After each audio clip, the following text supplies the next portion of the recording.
The Galaxy S22 Ultra is in the news for quite some time now, and for good reasons. But we can't say the same for its smaller siblings, the S22 and S22 Plus. These two handsets didn't make many headlines, but when they did a few days ago, it was due to Samsung deciding to use a plastic back on the Plus variant 2 next year. Today, the S22 and Plus are in the news again, and thankfully this time for good reasons. You see, the S21 and S21 Plus use basically the same camera hardware as their predecessors in the S20 lineup, and neither of those variants had a dedicated telephoto camera. For a strange reason, Samsung decided to use a 64-megapixel camera and cropped it to get a 3x hybrid zoom.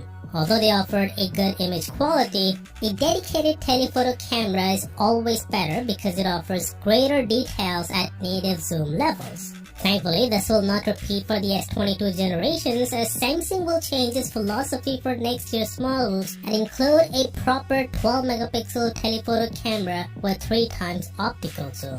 Not only that, the phones will see a big upgrade in the main camera department. Both the S22 and Plus could have a 50-megapixel main sensor. It's the same one we saw on Xiaomi's Mi 11 Ultra, the GN2 sensor made by Samsung that offers some amazing photo and video quality, even rivaling the S21 Ultra's 108-megapixel camera. Of course, by the time the S22 series is announced, Samsung may have introduced the 3rd generation GN sensor, and I think it's the right move as it's one of the biggest sensors around that also has a larger pixel size. Plus, it can also offer brighter 4K videos in low light conditions and 8K videos as well.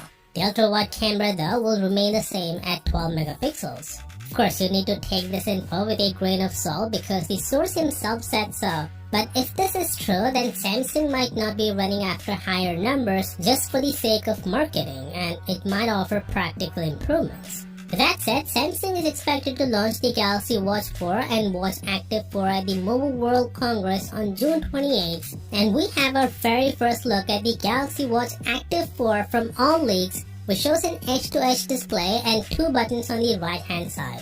A rubberized strap is being used here too, with a slightly refined band fastener mechanism, which honestly looks really good. There's no rotating bezel here, but you can get it on the Watch 4. Both watches will have a 5nm processor and will use the new Tizen Wear OS that has been touted since I/O 2021. It's claimed that the new joint effort will mean better battery life and load times, and you can also get to use millions of Wear OS apps on your Galaxy Watch. The Active 4 will be offered in 2 sizes, 42 and 44mm, with no info on the sizes of the Watch 4.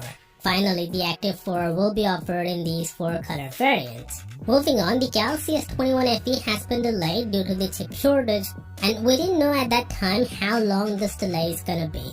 But a new report shed some light on this. Apparently, Samsung has now decided to delay the S21 FE release to Q4 2021. The time frame puts the release at any point between October and December. Samsung should be cautious not to delay it any more than October because the S22 will launch in January and people are likely to skip the FE in favor of a better S22. Anyway, let me know what do you think about this down in the comments. And as always, I'll see you tomorrow. Peace out.